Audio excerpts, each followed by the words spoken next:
Pemirsa, tim gabungan dari Jatanras Polrestabes Makassar dan tim Pegasus Resmo Polres Jeneponto, Sulawesi Selatan menangkap terduga pelaku yang terlibat dalam kasus pengerusakan dan pembakaran kantor DPRD Kota Makassar, Sulawesi Selatan.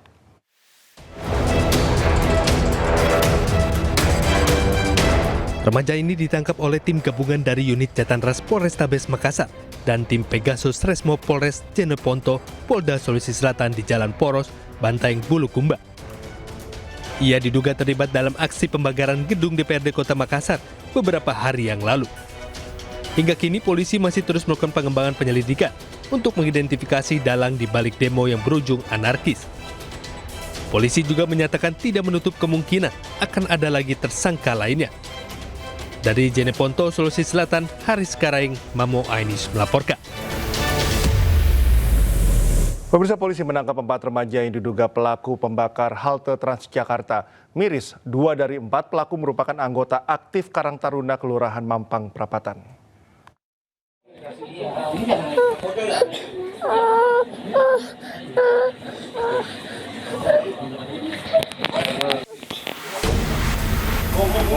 Empat pemuda terduga pelaku penembakan halte Transjakarta diamankan polisi di kediamannya di kawasan Mampang Prapatan, Jakarta Selatan. Keempatnya bernama Haris, Surya, Irsyad, dan 1 anak berinisial A. Diketahui, keempat pemuda ini merupakan saling kenal dan suka berkumpul. Miris, 2 dari 4 pelaku adalah anggota Karang Taruna setempat yang aktif. Adik saya, mohon maaf, adik saya badannya cuma gede aja gitu. Kiranya masih bocah, masih manja banget sama ibunya. Apa masih ibunya gitu. Makanya saya sempat kaget kalau adik saya ngerti kayak gitu dari mana gitu. Orangnya aktif ya, Pak? Aktif, pokoknya ibadahnya di masjid aktif, Karang Taruna aktif. Dia orangnya baik gitu. Saya juga kaget gitu, kok bisa ya? Dia ikut-ikutan istilahnya yang nggak positif lah istilahnya. Saat ini para pelaku ditahan Polda Metro Jaya bersama 34 pelaku pendemo anarkis lainnya. Tercatat sedikitnya 22 halte Transjakarta mengalami kerusakan akibat aksi vandalisme. Bahkan 6 diantaranya ludes dibakar orang tak bertanggung jawab. Dari Jakarta, Rizky Faluvi, iNews melaporkan. 7 pemilik akun media sosial ditangkap polisi karena diduga melakukan provokasi berujung kericuhan saat unjuk rasa di Jakarta. 2 diantaranya merupakan pasangan suami istri yang diduga memprovokasi massa menggeruduk rumah Ahmad Sahroni.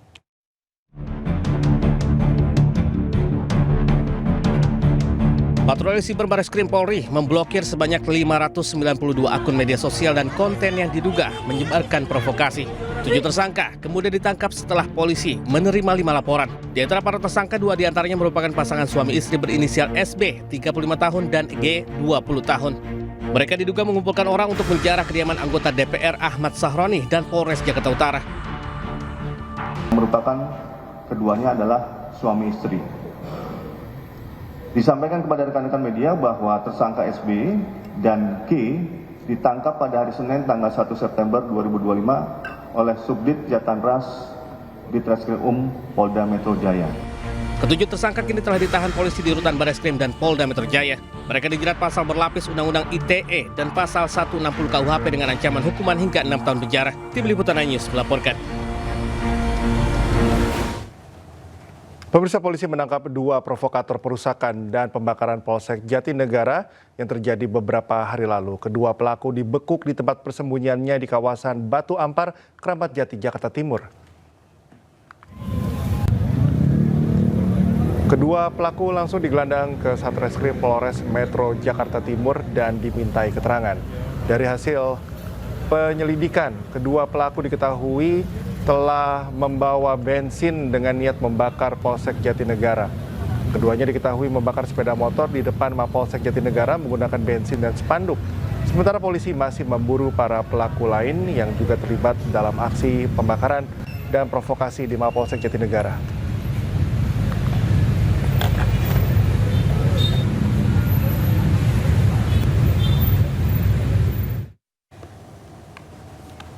Patroli Patroli skala besar kembali digelar polisi di Jakarta. Ratusan personel diterjunkan untuk menjaga keamanan dan ketertiban masyarakat. Sasaran patroli meliputi daerah rawan premanisme, markas kepolisian yang sebelumnya jadi sasaran aksi anarkis, serta titik-titik penumpukan massa. Dan berikut laporan jurnalis iNews Jessica Winoto. Ya pemirsa, kembali Polda Metro Jaya menggelar patroli skala besar yang mana ini terdiri dari 147 personel gabungan dari Polri, yaitu terdiri dari Brimob, Samapta, Krimum, Krimsus, lalu juga ada Pamofit, serta juga ada bantuan personel dari Pemprov DKI Jakarta, yang mana informasinya dari patroli skala besar ini menyusuri area Jakarta Selatan, dan untuk titik fokusnya dari patroli ini pun menyusuri area-area yang rawan premanisme, lalu markas-markas kepolisian yang sempat menjadi target unjuk rasa anarkis, lalu juga ada tempat yang mana melihat bagaimana kondisi Jakarta bila mana ada penumpukan massa, sehingga nanti bila mana di dalam patroli ini menemui titik penumpukan massa ini akan dibubarkan secara persuasif. Tentunya tujuan dari patroli skala besar ini oleh Polda Metro Jaya untuk menjaga dan memantau keamanan Jakarta sehingga aktivitas masyarakat di Jakarta ini kembali normal. Dari Jakarta, Jessica Winoto, Andri Setiawan, iNews melaporkan. TNI membantah anggotanya menjadi provokator unjuk rasa dan ditangkap oleh Polri. Narasi anggota TNI menjadi perusuh hanya untuk membenturkan aparat dengan aparat dan aparat dengan masyarakat. Anggota BAIS TNI ini, foto ini, ya, bahwa foto ini memang benar, saya sampaikan, ya, bahwa ini foto ini memang benar adalah anggota BAIS TNI, ya, karena udah jelas di situ. Yang saya sangkal adalah narasinya, ya, karena narasi yang disampaikan itu ditangkap Polri. Yang kedua adalah provokator, tidak ada penangkapan oleh Polri. Kemudian tidak ada upaya provokator di situ, ya, tidak ada. Jadi tugasnya murni tugas negara untuk memantau, karena pengumpulan data itu dibutuhkan oleh pimpinan, ya, untuk menentukan misalnya memperkuat di daerah A, memperkuat di daerah B. Bagaimana kalau kita tidak tahu situasi di situ? Jadi malah arahnya ke upaya untuk membenturkan antara aparat dengan masyarakat. Pemirsa, Menko Bidang Hukum, HAM, Imigrasi, dan Pemasyarakatan Yusril Ihza Mahendra memastikan tindakan seluruh aparat berada di koridor hukum dan mengedepankan hak asasi manusia. Pemerintah juga menjamin kebebasan berpendapat masyarakat. Saya yang mengkoordinasikan di bidang hukum dan HAM untuk memastikan tindakan seluruh aparat penegak hukum itu berada di koridor hukum dan mengedepankan hak-hak asasi manusia. Dan ini juga ditekankan oleh Pak Presiden, jangan sampai ada satu tindakan itu di luar dari koridor hukum yang berlaku. Rakyat tidak perlu merasa takut, merasa khawatir, ya, karena pemerintah menjamin kebebasan masyarakat untuk rakyat untuk menyampaikan aspirasinya, menyampaikan pendapat, ungkapan perasaannya melalui unjuk rasa sepanjang itu. Kita ke informasi lain, pemirsa. Militer Israel terus berupaya meluluh lantakan kota Gaza dengan meluncurkan rudal ke bangunan yang masih tersisa tanpa henti.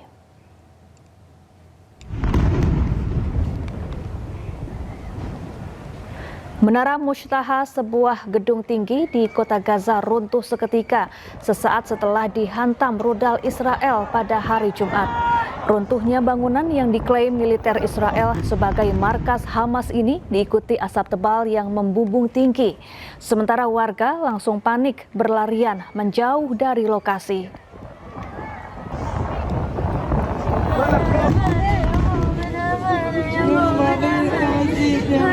Serangan udara Israel ke Menara Mushtaha dilaporkan menewaskan 18 warga Palestina, termasuk 7 anak-anak.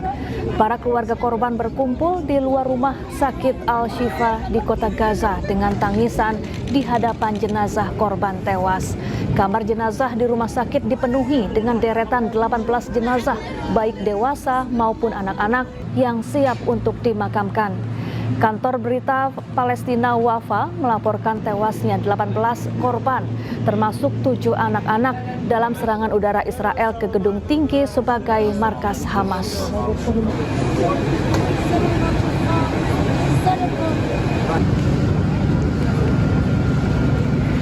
13 warga Palestina terluka usai diserang sekelompok milisi Zionis bersenjata api di desa Hilet Al-Daba, selatan tepi barat.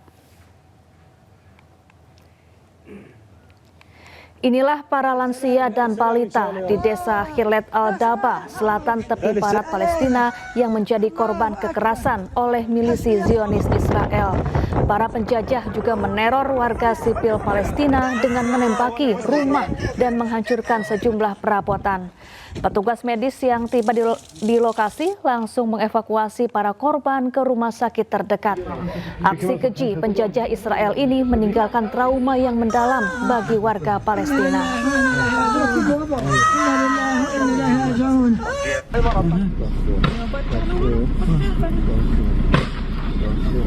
Sementara itu di tepi barat, tentara Zionis Israel menembaki seorang pemuda Palestina yang tengah melintas di pos pemeriksaan. Belum ada informasi lanjutan mengenai kondisi terkini pemuda Palestina tersebut. Warga Palestina yang melintasi pos pengamanan Israel kerap mengalami kekerasan dan sikap apartheid dari tentara Zionis.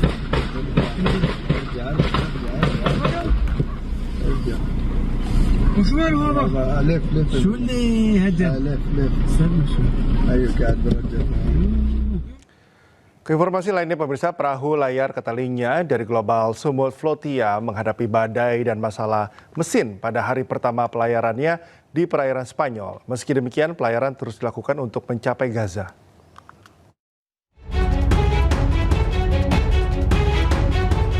Aktivis yang terdiri dari beragam profesi, mulai dari jurnalis, dokter hingga pelaut, mengikuti misi kemanusiaan Global Sumut Flotilla.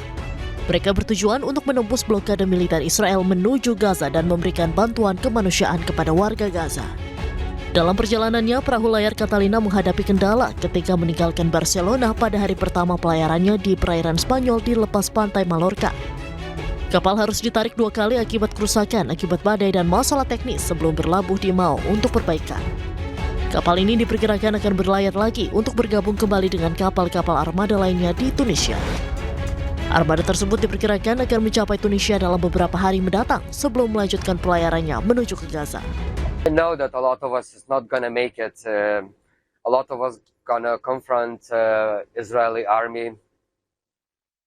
But since there's so many of us, they cannot take and stop all of us. I really believe that some of us gonna make it, and maybe not us, but some of us gonna make it. I do believe that we might break the siege. I do believe that we can bring some necessary humanitarian aid to the people who really need it. I do believe, otherwise there's no point of doing this. Global Sumut Flotilla adalah koalisi aktivis dari berbagai organisasi, termasuk Gerakan Global untuk Gaza, Freedom Flotilla Coalition, Maghreb Sumut Flotilla, serta Sumut Nusantara. Armada ini akan melintasi Italia dan Tunisia dalam perjalanannya menuju Gaza dan dijadwalkan tiba di Gaza pada pertengahan September. Uni Emirat Arab kembali mengirimkan konvoi bantuan ke Gaza dengan menggunakan 23 truk berisi bantuan medis dan makanan pada Jumat melalui rute penyeberangan Rafah. Konvoi truk sebanyak 23 truk merupakan bagian dari operasi Chivalrous Night 3 dari Uni Emirat Arab. Sebanyak 16 truk memuat bantuan medis untuk didistribusikan ke rumah sakit di jalur Gaza. Bantuan ini meliputi obat-obatan, solusi medis, dan peralatan medis yang menyelamatkan jiwa seperti ventilator, mesin, dan filter dialisis. Sementara sisa konvoi 7 truk mencakup bantuan pangan bagi pengungsi warga Gaza.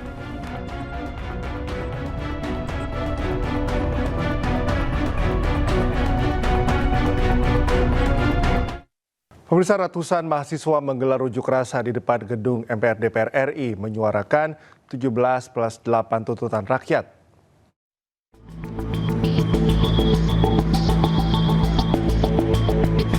Ratusan mahasiswa bersama koalisi masyarakat sipil menggelar unjuk rasa di depan gedung DPR RI mendesak pemenuhan tuntutan 17+8. Mereka membubarkan diri sekitar pukul 18.00 waktu Indonesia Barat.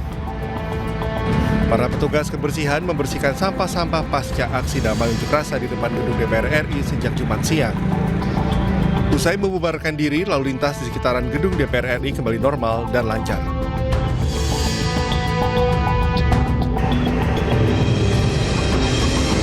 Sebelumnya, mahasiswa Universitas Pajajaran berkumpul di depan gedung DPR RI pada Jumat siang.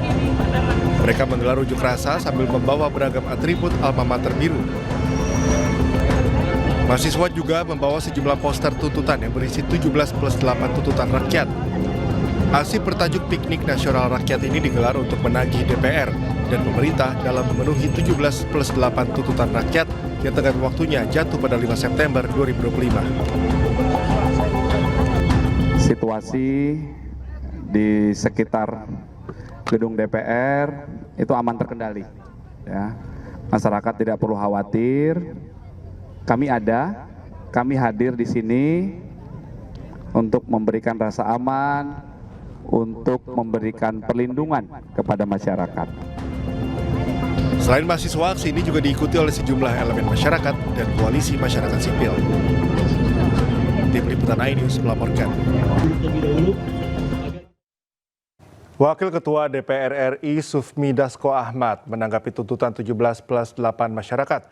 Ia menyampaikan DPR akan meniadakan tunjangan rumah anggota DPR hingga memproses anggota bermasalah ke Mahkamah Kehormatan Dewan.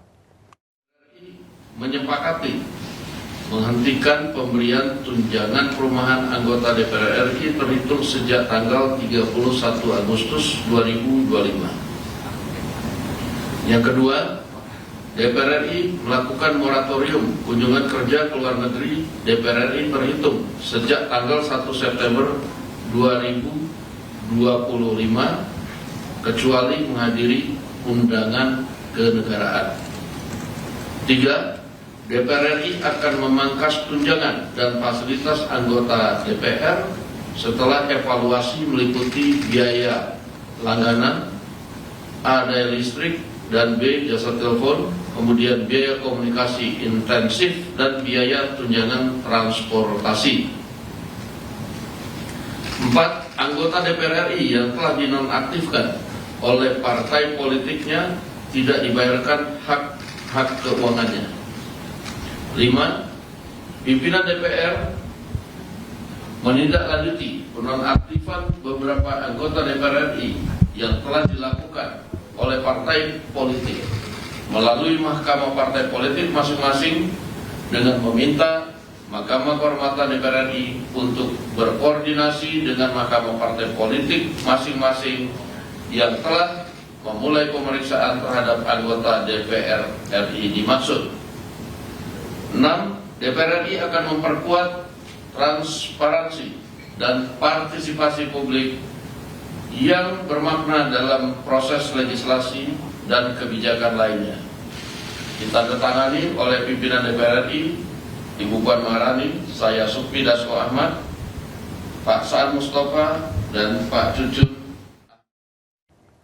Menanggapi 17+8 tuntutan rakyat, DPR RI umumkan 6 poin putusan yang diambil berdasar rapat dengan para ketua fraksi pada hari Kamis 4 September 2025.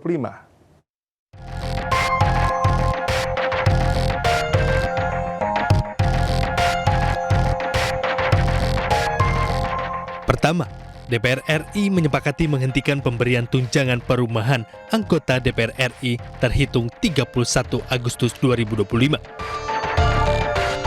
Kedua, DPR RI melakukan moratorium atau penangguhan kunjungan kerja luar negeri terhitung 1 September 2025 kecuali menghadiri undangan kenegaraan. Ketiga, DPR RI memangkas tunjangan dan fasilitas anggota DPR setelah evaluasi. Pemangkasan meliputi biaya langganan listrik dan telepon, biaya komunikasi intensif, serta biaya tunjangan transportasi. Keempat, anggota DPR RI yang dinonaktifkan oleh partai politiknya tidak dibayarkan hak-hak keuangannya.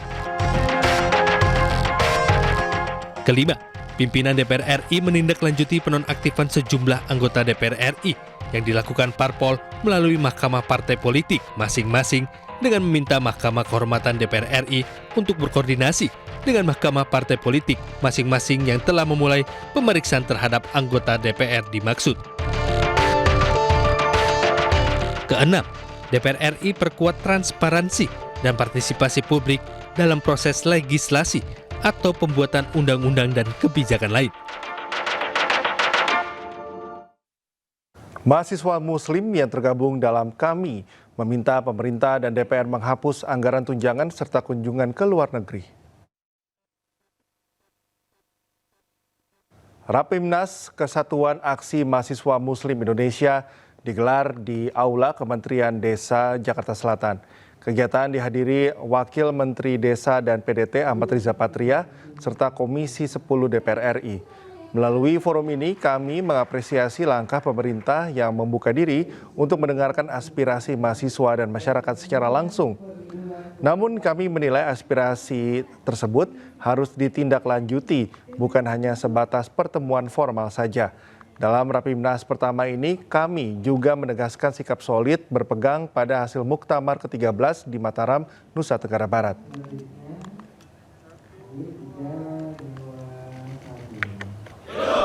Pemerintah, khususnya juga di sini DPR RI, mesti menghapus itu tunjangan-tunjangan yang tidak memperhatikan kondisi-kondisi bangsa, mengurangi beban APBN, dan juga kepada pemerintah, tidak hanya DPR RI, eksekutif juga sama.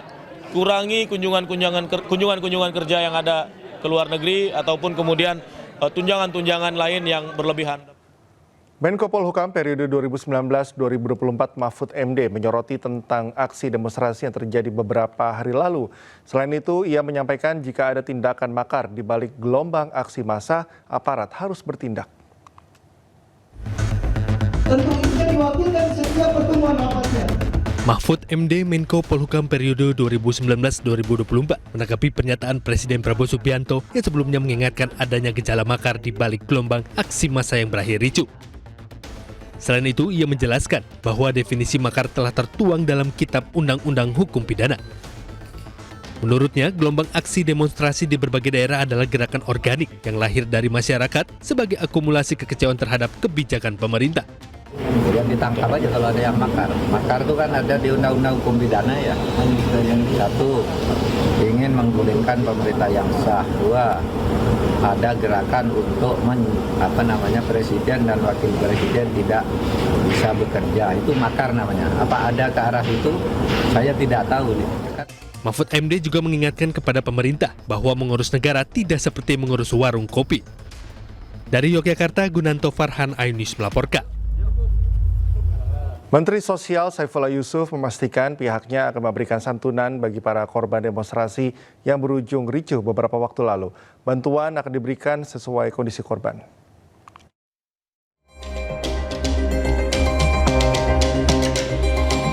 Afan Kurniawan, seorang driver ojek online menjadi korban meninggal dunia dalam insiden di Pejompongan Kamis malam 28 Agustus lalu. Kepergian Afan Kurniawan jadi duka yang mendalam, tidak hanya keluarga, rekan sejawat hingga sejumlah tokoh Indonesia ikut mengiringi kepergian Afan hingga ke liang lahat. Selain Afan Kurniawan, sejumlah orang di sejumlah wilayah juga meninggal dunia akibat demonstrasi yang berujung kericuhan.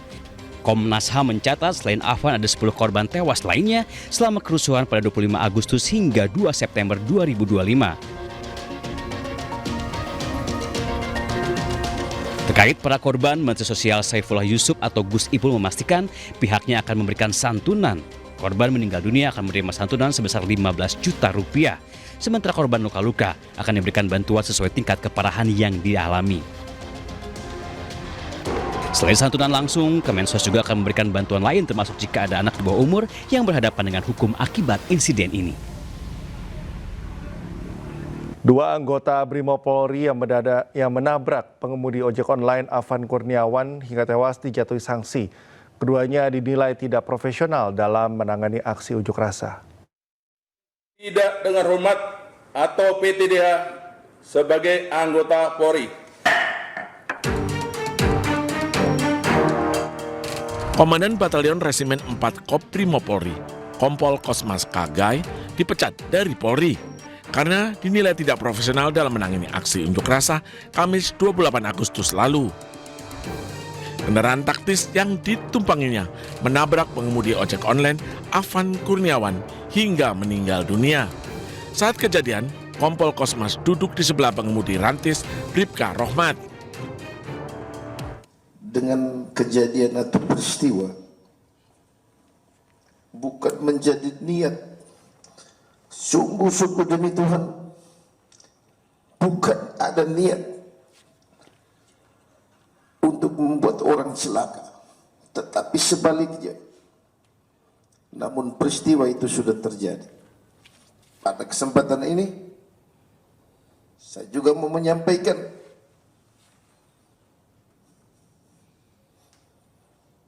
duka cita yang mendalam kepada korban Afan Kurniawan serta keluarga besar.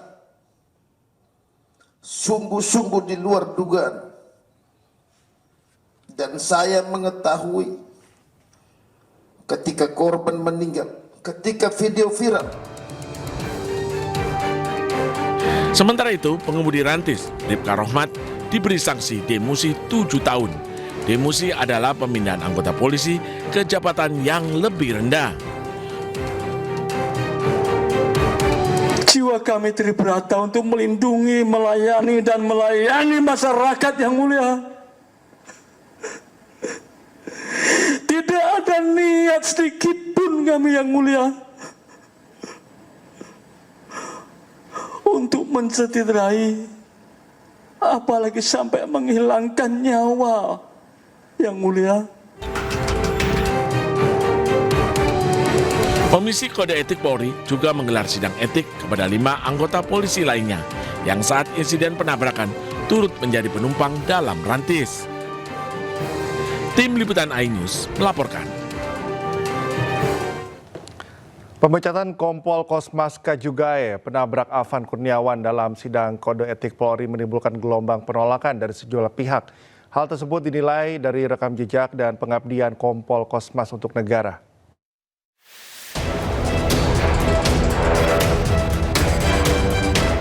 Gelombang protes lewat petisi penolakan pemecatan Kompol Kosmas Kajugae bergema di dunia maya. Petisi itu ditujukan kepada Kapolri, Komisi Kode Etik dan Profesi Polri, pimpinan DPR, serta masyarakat. Dilansir dari laman change.org hingga Jumat 5 September 2025 pukul 17.07 waktu Indonesia Barat, sebanyak 178.167 orang telah menandatangani petisi tersebut. Dalam petisi yang digagas Mercy Jacinta mengatasnamakan masyarakat Ngada, Flores, Nusa Tenggara Timur, menolak keputusan pemecatan dengan tidak hormat terhadap Kompol Kosmas Kajugae. Dalam petisi juga tertulis, Kompol Kosmas Putra Laja Ngada dianggap pahlawan yang mengharumkan nama daerah dan keluarga besar atas dedikasinya untuk bangsa. Melalui petisi tersebut, masyarakat meminta sanksi yang lebih proporsional dan manusiawi. Sebelumnya, Kompol Kosmas diadili buntut kasus meninggalnya driver ojek online almarhum Afan Kurniawan dalam demonstrasi di Jakarta 28 Agustus 2025 lalu.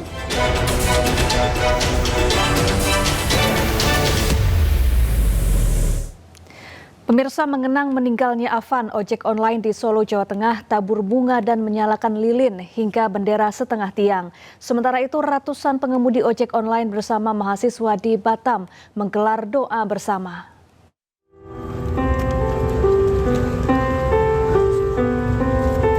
Inilah aksi damai Ojo di Solo, Jawa Tengah. Kamis malam mereka melakukan aksi damai bertepatan dengan 7 hari meninggalnya Afan Kurniawan. Mereka menggelar aksi damai ini dengan cara berdoa bersama sambil menyalakan lilin di halaman Ndalem Joyokusuma, Gajahan, Kota Solo. Tampak hadir Wali Kota Solo, Respati Ardi, ikut memberikan dukungan dengan aksi damai ini. Saya mengapresiasi teman-teman dari Garda, dari rekan-rekan ojol. Saya untuk berduka cita atas yatim tadinya 7 hari meninggalnya saudara Afan Kurniawan, dan saya menekankan bahwa di tempat Kota Solo itu sangat support memfasilitasi orang yang ingin bekerja, tempat orang bekerja mencari nafkah yang halal. Baik, jadi pada malam hari kita memperingati 7 hari meninggalnya kawan kami. Kami memberikan pesan kepada kawan-kawan ojol di Solo Raya khususnya untuk tetap tenang, tetap kondusif, satu komunikasi. Kita percayakan kasus ini kepada Polri yang pertama. Yang kedua, kita tetap bersinergi untuk menjaga kota Solo. Kita tetap bekerja bersama-sama dan menjaga dari segala provokasi. Sementara itu, ratusan pengemudi ojek online dan mahasiswa melaksanakan kegiatan doa bersama dan menyalakan lilin untuk Rus Damiansyah dan Afan Kurniawan, 2 pengemudi ojek online yang gugur dalam peristiwa 28 Agustus lalu. Doa bersama ini berlangsung hikmat di alun-alun Engku Putri, Kota Batam, Kepulauan Riau. Tidak hanya mitra ojol dan mahasiswa saja yang hadir dalam doa bersama ini. Unsur Muspida Kota Batam termasuk Kapolda, Wali Kota, dan Kapolresta Barelang turut hadir sebagai bentuk dukungan agar aspirasi masyarakat dapat tersampaikan dengan damai. Aksi itu dilakukan agar apa yang menjadi aspirasi mereka bisa didengar yang disampaikan dengan pemerintah. Wali Kota Batam, Amsakar Ahmad, menyampaikan rasa duka sekaligus tekad untuk bangkit dan menjaga kondusivitas Kota Batam. Tidak ada hal yang tidak bisa dibahas. Ya, kalau ada informasi-informasi yang ingin disampaikan, kami terbuka. Tidak ada kendala apapun. Tadi kita berbicara dengan, kalau saya tidak salah, 83 atau 87 media se-Kota Batam. Kami mengucapkan apresiasi dan terima kasih karena rekan-rekan media pun berkontribusi untuk memberikan berita-berita yang menyejukkan.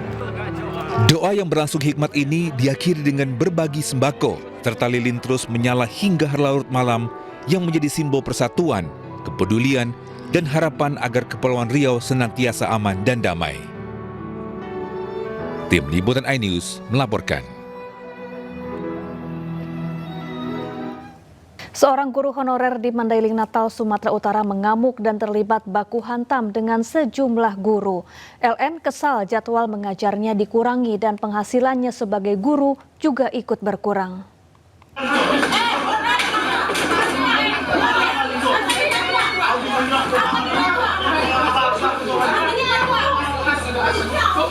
LN mengamuk kepada sejumlah guru lain yang berstatus ASN lantaran diduga tak terima jadwal mengajarnya di sekolah tersebut dikurangi.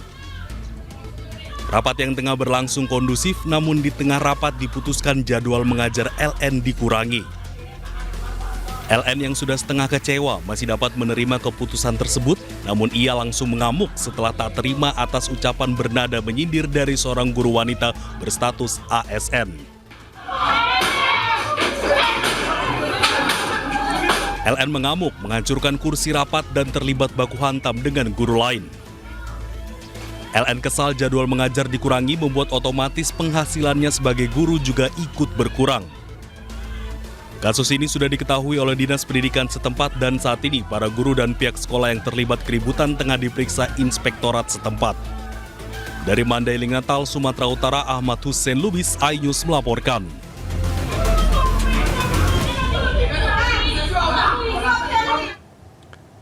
Pemirsa, Pemprov Jakarta akan memberikan tempat bagi pelaku UMKM di Blok M Hub yang dikelola MRT Jakarta secara gratis selama 2 bulan. Hal tersebut untuk menjawab keresahan pedagang di Blok M yang memprotes karena kenaikan harga sewa.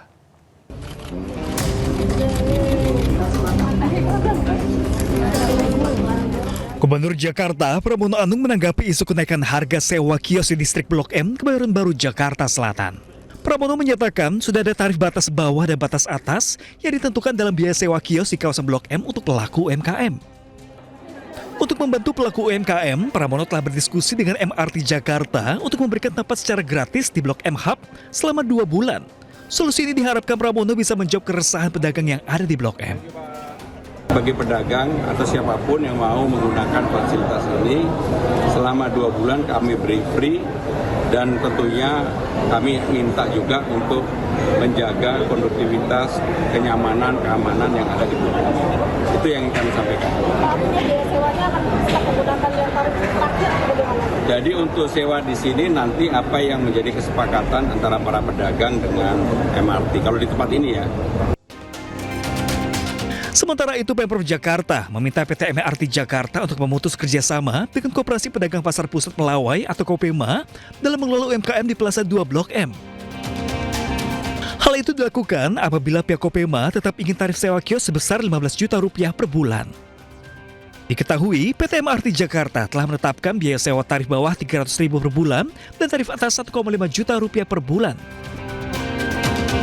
Dari Jakarta, Kliputan iNews melaporkan.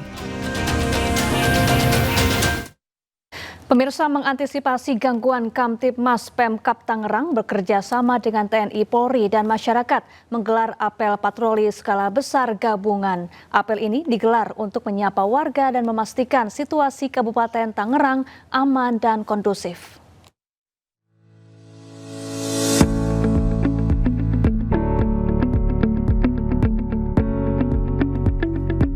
Untuk menjaga keamanan dan ketertiban masyarakat di Kabupaten Tangerang, pemerintah Kabupaten Tangerang bersama Polresta Tangerang, TNI, serta Pokdar Kamtibmas menggelar apel siaga skala besar.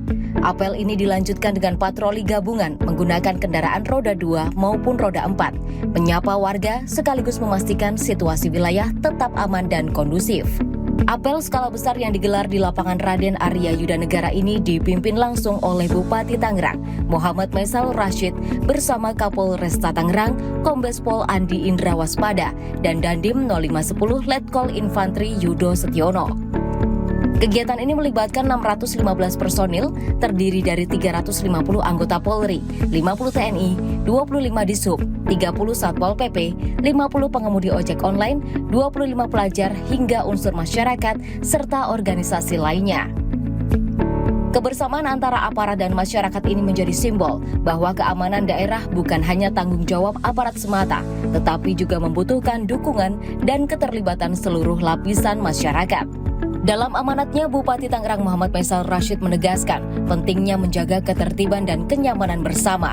Ia mengajak seluruh masyarakat untuk terus berperan aktif menciptakan Kabupaten Tangerang yang aman, damai, dan tentram. Alhamdulillah hari ini kami Forkopimda, Pak Dandim 0510, Pak Kapolres Kota Tangerang, Pak Kapolres Metro Tangerang, semuanya hadir di sini melaksanakan apel 3 pilar, yaitu TNI, Polri, dan pemerintah daerah. Para pesertanya adalah dari berbagai komponen masyarakat. Tadi ada juga pemuda Pancasila, ada pramuka juga, ada ojek online juga, ada juga dari ormas-ormas yang hadir pada kesempatan ini selain TNI, Polri, dan pemerintah daerah. Apel besar ini maksud tujuannya adalah kami bersama masyarakat untuk berperan serta mengikuti perkembangan situasi kondisi yang saat ini terjadi. Apel siaga skala besar ini menjadi bukti nyata komitmen pemerintah Kabupaten Tangerang bersama seluruh elemen masyarakat untuk terus menjaga situasi Kamtibmas tetap kondusif. Dengan sinergi dan kebersamaan, Kabupaten Tangerang siap menghadapi setiap tantangan demi terciptanya daerah yang aman, nyaman, dan sejahtera.